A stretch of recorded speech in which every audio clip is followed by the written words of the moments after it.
നമസ്കാരം. NH-66 പണി കഴിഞ്ഞു പോകുന്നു. വളരെ അടുത്ത് തന്നെ NH-66 തുറന്നു തരുമെന്ന് പ്രതീക്ഷിക്കുകയും ചെയ്യുന്നു. അതെ, കഴിയും.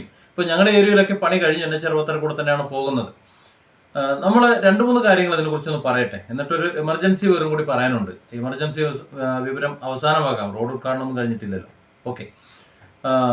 ഇപ്പോൾ ഹൈവേ, എന്തിനാണ് ഈ ഹൈവേ നമ്മൾ പണിത്? വളരെ പെട്ടെന്ന് എത്താൻ വേണ്ടിയിട്ടാണ്. നമ്മൾ പറയുന്നത് ഇപ്പോൾ 8 മണിക്കൂർ കൊണ്ടൊക്കെ സഞ്ചരിക്കുന്ന ആ ദൂരം 3 മണിക്കൂർ 3.5 മണിക്കൂർ കൊണ്ടൊക്കെ എത്താൻ കഴിയും എന്നാണ് പറയുന്നത്. ഒരു വലിയ നേട്ടം തന്നെയാണ്. ഇപ്പോൾ ഞാനൊക്കെ മനസ്സിലാക്കുന്നത്, എനിക്ക് എൻ്റെ തറവാട്ട് വീട്ടിലേക്കൊന്ന് പോകാൻ നിലവിൽ രാവിലെ എടുത്തു കഴിഞ്ഞാൽ 8 മണിക്കൂർ 9 മണിക്കൂർ കഴിയാതെ എത്തില്ല. അതാണ് നിലവിലെ സ്ഥിതി. ആവറേജ് നോക്കിക്കഴിഞ്ഞാൽ ഒരു 40 കിലോമീറ്ററിൻ്റെ താഴെ നിൽക്കുള്ളൂ. ആ റോഡിലെ ബ്ലോക്കുകളും മറ്റെല്ലാം കൂടി കണക്കൂട്ടുമ്പോൾ അതാണ് നിലവിലുള്ള അവസ്ഥ. എന്നാൽ ഈ റോഡ് പണി കഴിഞ്ഞാൽ ഏകദേശം ഒരു 3.5 മണിക്കൂർ, പരമാവധി 4 മണിക്കൂർ കൊണ്ട് എനിക്ക് എത്താൻ കഴിയും. ഒരു 100 കിലോമീറ്റർ സ്പീഡിൽ വെച്ച് പിടിച്ചാലും. ഇവിടെ അത് തന്നെയാണ് പറയാനുള്ളത്. ഒരു കാര്യം, വളരെ പെട്ടെന്ന് പോകാനാണ് എന്ന് പറഞ്ഞുകൊണ്ട് റോഡ് നല്ല അടിപൊളി റോഡ് ഉണ്ടാക്കി വെക്കും, എന്നിട്ട് അതിനകത്ത് നിറച്ച് ക്യാമറ ഉണ്ടാക്കി വെക്കും. പെട്ടെന്ന് പോകാൻ പറ്റൂല. ഒരു അത്യാവശ്യം ഒരു 100 120 സ്പീഡെങ്കിലും ഒക്കെ ഒന്ന് പോട്ടെ. 120 സ്പീഡ്, ഒരു 60, ഒരു 80, 120 അല്ലെങ്കിൽ 90 അങ്ങനെയൊക്കെ ഒന്ന് ആക്കി വെച്ച് കഴിഞ്ഞാൽ നന്നാവും. ഇത് പരമാവധി സ്പീഡ് 100 കിലോമീറ്റർ ആണെന്നാണ് പറയുന്നത്. ഇപ്പം നിലവിൽ കോഴിക്കോട് വരെയൊക്കെ ഒന്ന് വണ്ടി ഓടിച്ച് നോക്കുമ്പോൾ 100-ലൊന്നും എത്തുന്ന അറിയുന്നില്ല, വണ്ടി അറിയുന്നേ ഇല്ല. അത്രയ്ക്ക് നല്ല റോഡാണ്. 100-ലൊക്കെ ഞാനൊന്ന് പോയി, ചില സമയത്ത് 120-ലേക്ക് കടന്ന് പോയി കഴിഞ്ഞ് പിന്നീടാണ് കാണുന്നത്. പിന്നെ ആകെ ഒരു ആശ്വാസം ഉള്ളതെന്ന് പറഞ്ഞാൽ ഇടയ്ക്കിടയ്ക്ക് ഇങ്ങനെ ക്രോസിന് വെച്ചിട്ടുണ്ടാവും സ്ഥലം. നിങ്ങളുടെ വണ്ടി ഇത്ര സ്പീഡിലാണ് പോണത് കേട്ടോ എന്നിങ്ങനെ പറയുന്നുണ്ടാവും. അതാണ്. പക്ഷെ അവിടെ ഒരു ക്യാമറ വെച്ചിട്ടുണ്ടോ എന്നതാണ് ഒരു സന്ദേഹമുള്ളത്. ഒരു പക്ഷേ ക്യാമറ വെച്ചിട്ടുണ്ടെങ്കിൽ ഒന്ന് തിരുവനന്തപുരത്തേക്ക് എത്തുമ്പോഴത്തേക്ക് ആവശ്യമുള്ള ഫൈന് കിട്ടിയിട്ടുണ്ടാവും. പോട്ടെ, അതൊക്കെ അവിടെ നിൽക്കട്ടെ. ഞാൻ കഴിഞ്ഞ ദിവസം കോഴിക്കോട്ടേക്ക് പോയൊരു യാത്ര ഞാൻ റെക്കോർഡ് ചെയ്താണ് നിങ്ങൾ ഈ കാണുന്നത്. നോക്ക്, അതിവേഗ സൈഡിലൂടെയാണ് നമ്മുടെ ആ ബൈക്കുകാരൻ പോണത്. നല്ല ഡ്രൈവിംഗ് മാനേഴ്സ് ഉള്ള ഒരു വ്യക്തി. അയാൾ വലതുവശത്തൂടെ, മറ്റേ ആൾ സെൻറ്ററിൽ കൂടെ, ഇടതുവശം കാലിയായിട്ട് കിടക്കുന്ന ഒരാൾ അങ്ങനത്തോടത്തോട് പോകണം തോന്നുന്നുണ്ട്. പോട്ടെ, എന്തായാലും ഈ ഹൈവേ ഓപ്പൺ ആയി കഴിഞ്ഞാൽ ഈ 2 വീലറൊന്നും ഇതിനകത്ത് ഉണ്ടാവില്ല എന്നാണ് മനസ്സിലാക്കുന്നത്. അവരൊക്കെ സർവീസ് റോഡിൽ കൂടെ പൊയ്ക്കോളും.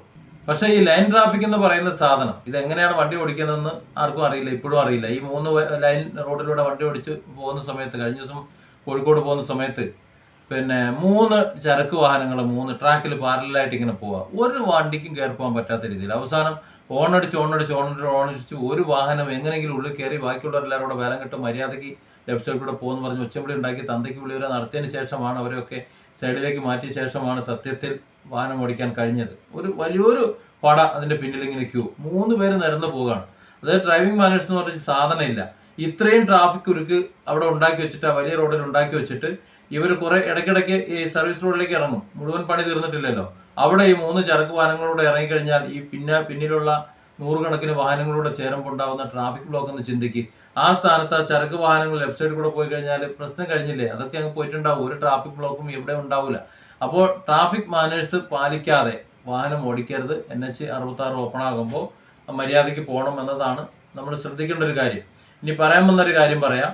നമ്മൾ അത്തരത്തിൽ വാഹനം ഓടിച്ചു പോകുമ്പോൾ നിലവിൽ NH-66 എന്തെങ്കിലും അപകടം സംഭവിച്ചാലോ, നമുക്കൊരു വണ്ടി ബ്രേക്ക് ഡൗൺ ആവുന്ന ഒരു സാഹചര്യം വന്നാലോ, അല്ലെങ്കിൽ പഞ്ചറായി കഴിഞ്ഞാലോ എന്ത് ചെയ്യും? നമ്മൾ വണ്ടി സൈഡാക്കി നിർത്തി തൊട്ടടുത്ത് ഏതെങ്കിലും വർക്ക്ഷോപ്പുകാരനെ കൊണ്ടുവന്ന് കെട്ടിവലിച്ച് കൊണ്ടുപോയി ശരിയാക്കി പഞ്ചറൊട്ടിക്കുക എന്തെങ്കിലുമൊക്കെ ചെയ്യും. അതാണ് നിലവിൽ ചെയ്തുകൊണ്ടിരിക്കുന്നത്. എന്നാൽ നമ്മൾ ടോൾ കൊടുക്കുന്ന റോഡിൽ വാഹനം കേടുവന്നു കഴിഞ്ഞാൽ അതിന് വന്ന് നമുക്ക് വേണ്ട സർവീസ് തരേണ്ട ഉത്തരവാദിത്വം സത്യത്തിൽ ആ ടോൾ കമ്പനിക്കുണ്ട്. പക്ഷേ അത് നിലവിലുള്ള ഒരു ടോൾ കമ്പനിയും, പാലേക്കര ടോൾ പ്ലാസക്കാരടക്കം ആരും അത് ചെയ്യുന്നില്ല. പക്ഷെ അതുപോലെ ആയിരിക്കില്ല NH-66 പോകുന്നത് എന്ന് പറയാൻ വേണ്ടിയിട്ടും കൂടിയാണ് ഈ വീഡിയോ ചെയ്തത്.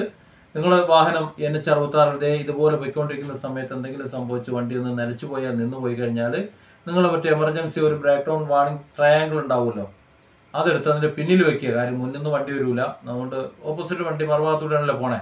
അപ്പോൾ കുറച്ച് വിട്ട് ആ പിന്നിൽ ഈ ട്രയാങ്കിൾ എടുത്ത് വെക്കുക. അപ്പോൾ മനസ്സിലായിക്കോളും, പാഞ്ഞു വരുന്ന വാഹനങ്ങൾക്ക് മനസ്സിലാക്കിക്കോളും ഈ വണ്ടി കംപ്ലൈൻ്റ് ആയി കിടക്കുകയാണ്, അപ്പോൾ അതിൻ്റെ ചോട്ടിൽ ഒന്ന് ഉമ്മ വയ്ക്കേണ്ട എന്ന് മനസ്സിലാക്കിക്കോളും. എന്നിട്ട് നിങ്ങൾ അടുത്ത് ചെയ്യേണ്ടതെന്ന് പറഞ്ഞാൽ 1033 എന്ന നമ്പറിലേക്ക് വിളിക്കുക.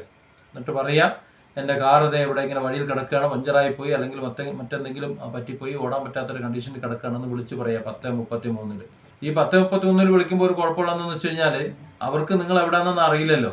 ഈ കൺട്രോൾ റൂമൊക്കെ, പോലീസ് കൺട്രോൾ റൂമിലേക്ക് വിളിക്കുമ്പോൾ നമ്മുടെ ചരിത്രം ഭൂമിശാസ്ത്രമൊക്കെ അവർ അറിയുന്നത് പോലെ ഇതൊക്കെ അറിഞ്ഞു വരുമ്പോഴേക്കും സമയമെടുക്കും. അതുകൊണ്ട് ഒരു എളുപ്പമാർഗം ഈ നാഷണൽ ഹൈവേ അതോറിറ്റി ചെയ്യുന്നുണ്ട്. അതിൽ ഓരോ 100 മീറ്റർ കൂടുമ്പോൾ ഇതിൻ്റെ ക്രാഷ് കാറിൽ സൈഡിൽ ആ വെള്ളയും കറുപ്പും വര വരച്ചിട്ടുണ്ടല്ലോ, അതിലൊരു നമ്പർ രേഖപ്പെടുത്തിയിട്ടുണ്ടാവും. ചൈനേജ് നമ്പർ എന്നാണ് പറയുന്നത്. ഈ കാണുന്നത് പോലെ ഒരു നമ്പർ രേഖപ്പെടുത്തിയിട്ടുണ്ടാവും. ആ നമ്പർ അങ്ങ് പറഞ്ഞു കൊടുത്താൽ മതി. ഒരുപക്ഷെ നിങ്ങൾ വണ്ടി കിടക്കുന്ന ഭാഗത്ത്, കംപ്ലൈൻ്റായി കിടക്കുന്ന ഭാഗത്ത് അല്ലെങ്കിൽ ബ്രേക്ക് ഡൗൺ ആയ ഭാഗത്ത് അത്തരം നമ്പർ ഇല്ല എന്നുണ്ടെങ്കിൽ ഒരു 100 മീറ്റർ മുന്നോട്ടോ പിന്നോട്ടോ നടന്നാൽ അതിനുള്ളിൽ എവിടെയെങ്കിലും ഒരു നമ്പർ കാണും. അങ്ങനെ കാണുമ്പോൾ ആ നമ്പർ കാണിച്ചു കൊടുത്തു കഴിഞ്ഞാൽ നിങ്ങൾ വിളിക്കുന്ന വിളി തൊട്ടടുത്ത ടോൾ പ്ലാസയിലായിരിക്കും കിട്ടുക. അവിടെ നിന്ന് ആൾക്കാർ വന്ന് നിങ്ങൾക്ക് വേണ്ട സഹായമെല്ലാം ചെയ്തു തരും. അപ്പോൾ വണ്ടി നന്നായിട്ട് പോട്ടെ, വളരെ പെട്ടെന്ന് എല്ലാവരും എത്തേണ്ടടുത്ത് എത്തട്ടെ. ഒരു കാര്യം പ്രത്യേകിച്ച് ശ്രദ്ധിക്കുക, സീറ്റ് ബെൽറ്റ് നിർബന്ധമാണ്. അതിവേഗതയിലാണ് പോയിക്കൊണ്ടിരിക്കുന്നത്. ബൈക്കുകാർ പിന്നെ ഇതിൽ കയറുമെന്ന് എനിക്ക് അറിയില്ല. ചിലപ്പോൾ പെർമിഷൻ വാങ്ങി കയറുമായിരിക്കാം. കയറുമെങ്കിൽ ഹെൽമറ്റ് നിർബന്ധമായിട്ടും ഇത് വെക്കണം. പിന്നെ അതെല്ലാം പോരാഞ്ഞ് സ്പീഡ് ക്യാമറകൾ നിര വെച്ചിട്ടുണ്ട്. മെച്ചപ്പെട്ട ഗതാഗത സൗകര്യമാണെന്ന് പറഞ്ഞിട്ടൊന്നും ഒരു കാര്യമില്ല. ക്യാമറകൾ വെച്ചിട്ടുണ്ട്. ഫൈനിനൊന്നും യാതൊരു ദാക്ഷിണ്യവും പ്രതീക്ഷിക്കേണ്ടതില്ല. ടോളിനേക്കാൾ കൂടുതൽ ഒരുപക്ഷെ ഡബിൾ സ്പീഡ് അതിന് പൈസ കൊടുക്കേണ്ടി വരും.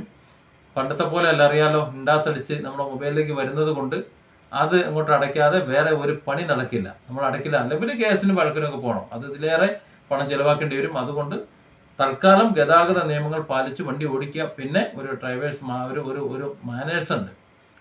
ചരക്ക് വാഹനങ്ങൾ അല്ല മറ്റു വാഹനങ്ങൾ, വലിയ വാഹനങ്ങൾ, ഇതൊക്കെ പോകേണ്ട ചില റൂട്ടുകളുണ്ട്. അതൊക്കെ ഒന്ന് ചോദിച്ചു മനസ്സിലാക്കി ആ റൂട്ടിൽ കൂടെ വണ്ടി ഓടിക്കുക. ഇപ്പോൾ സാധാരണക്കാരായി ഒരുപാട് പേർ വണ്ടി ഓടിക്കുന്നുണ്ട്. വളരെ അത്യാവശ്യത്തിന് പോകേണ്ട ആൾക്കാർ വാഹനം ഓടിക്കുന്നുണ്ട്. അവരൊക്കെ അവരുടെ ആവശ്യങ്ങൾക്ക് വേണ്ടിയാണ് വണ്ടി ഓടിക്കുന്നത് എന്നുള്ളൊരു ബോധം നിങ്ങളുടെ മനസ്സിലുണ്ടാകട്ടെ. അത്തരത്തിലൊരു ബോധം ഉണ്ടെന്നുണ്ടെങ്കിൽ നിങ്ങൾ പോകുന്നത് പോലെ തന്നെ അവർക്കും ഒരു ആവശ്യത്തിനാണ് പോകുന്നത് നിങ്ങൾക്ക് മനസ്സിലാവും. അങ്ങനെ മനസ്സിലാക്കി കഴിഞ്ഞാൽ എല്ലാവർക്കും ഗുണം, എല്ലാവർക്കും സഞ്ചരിക്കാം, സുരക്ഷിതമായി സഞ്ചരിക്കാം. ഈ എയർ ബാഗ് എന്ന് പറയുന്ന ഒരു സാധനം ഇതുവരെ നമ്മൾ അത്ര ഒരു വലിയ വാല്യൂ ഒന്നും കൊടുത്തിട്ടില്ല. പക്ഷേ ഇത്തരത്തിലുള്ള ഹൈവേകളിൽ ഈ എയർ ബാഗ് എന്ന് പറയുന്നത് വളരെ വാല്യൂ ഉള്ളതാണ്.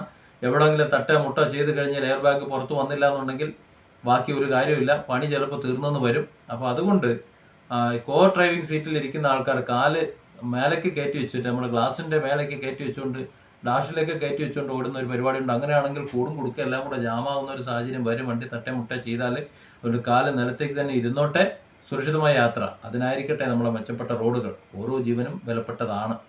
അപ്പോൾ മറക്കണ്ട 10:33 അതേപോലെ ചൈനേജ് നമ്പരും.